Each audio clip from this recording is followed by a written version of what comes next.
komputasional secara sederhana. Yang kedua, peserta didik dapat menerapkan konsep berpikir komputasional pada permasalahan sederhana dalam kehidupan sehari-hari. Yang ketiga, peserta didik dapat berkolaborasi dengan teman-temannya dan menyelesaikan masalah. Nah, sebelumnya kita mau tampilkan gambar. Gambar apa ini? Gambar apa coba? Mbak Leo, gambar apa? Ya, gambar orang merayakan ulang tahun ya. Nah, kira-kira seandainya ketika kalian ingin membuat pesta ulang tahun itu kira-kira kalian butuh perencanaan atau tidak? Ya. Nah, butuh ya, tidak mungkin tiba-tiba kok tercipta pesta ulang tahunan. Nah, kalau membuat pesta ulang tahun kira-kira kalian membutuhkan apa?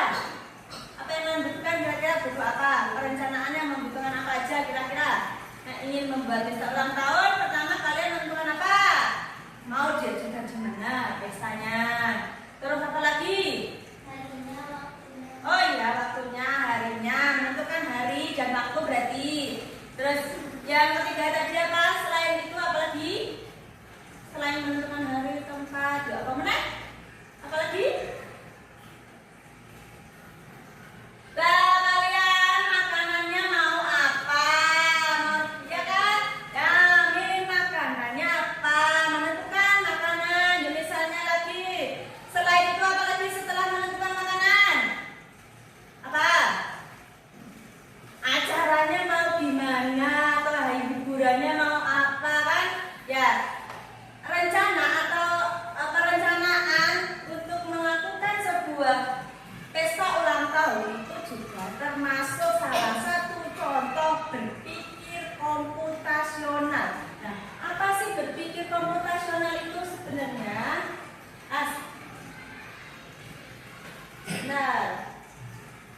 Nah, apa itu sebetulnya berpikir komputasional?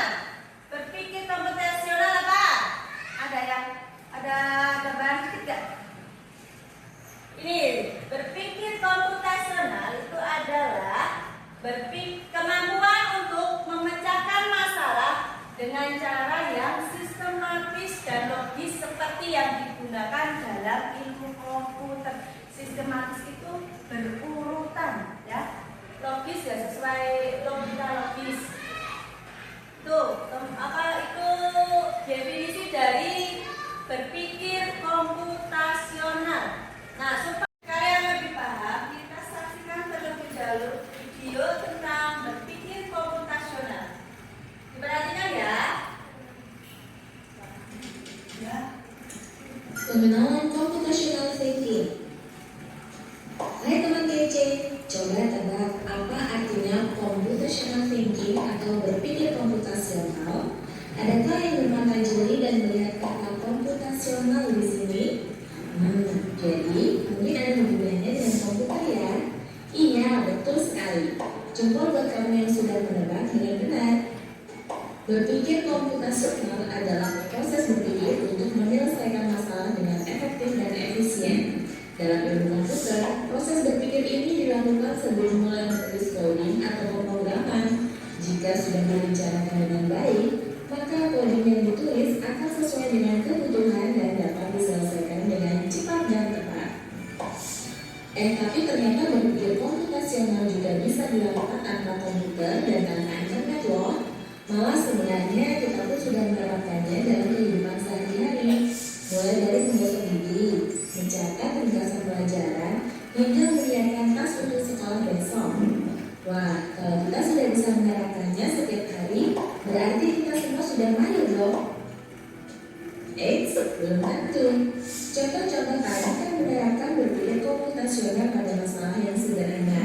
Masih banyak nih masalah yang lebih kompleks, seperti misalnya mengatur keuangan bulanan, apa yang harus dilakukan kalau kamu tersesat di tempat baru, hingga memilih jurusan dan karir. Lalu yang lebih penting lagi, ketika kamu dewasa nanti, kamu akan menghadapi era industri 4 dan bahkan 5.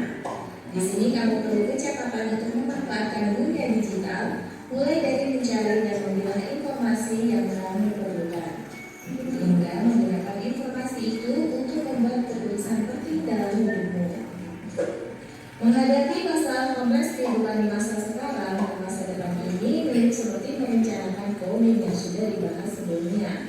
Kuncinya adalah memahami masalah dengan tuntas dan mencari cara menyelesaikan yang efektif dan efisien.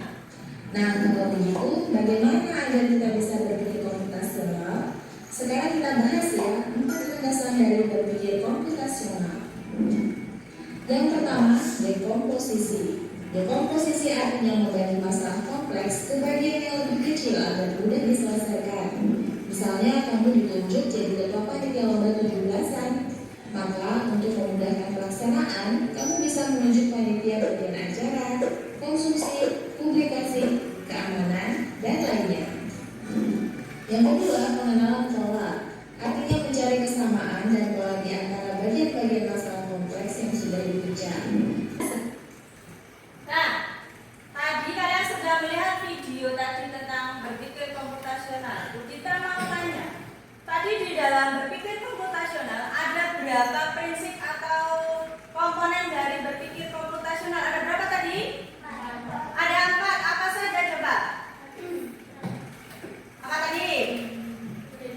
Dekomposisi. Dekomposisi itu apa?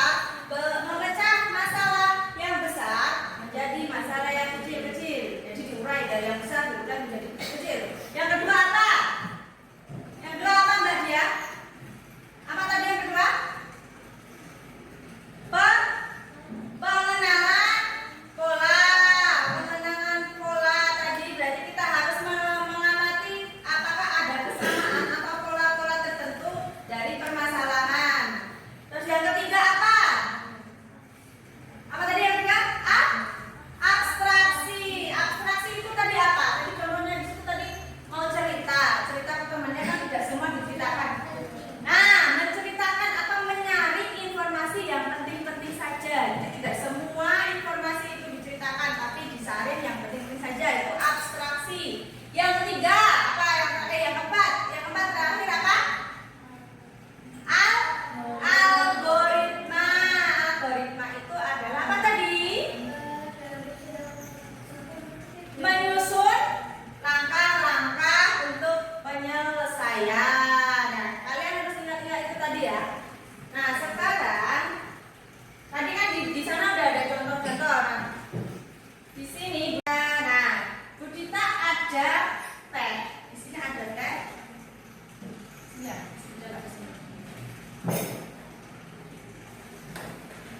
Ada teh. Ayo siapa yang mau mencoba untuk mempraktekkan cara membuat teh? Nanti kalian juga harus menjelaskan gimana caranya membuat teh dari langkah per langkahnya. Ayo siapa yang mau maju? Satu aja, satu siapa yuk? Air panas sini, air panas. Yuk, Mbak Cleo maju coba praktekkan dan diceritakan syarat-syaratnya apa. Nah, Pertamanya memberikan gula. ya ambil gulanya. Bisa pakai sendok gula aja. Ya, sendok gula.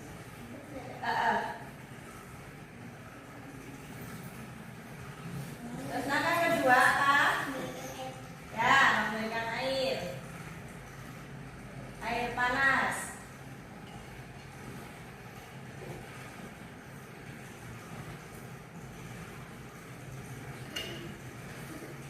Tambah lagi Mbak, agak banyak setengah. Ya. Langkah ketiga apa? Memberikan teh. Ya, memberikan teh.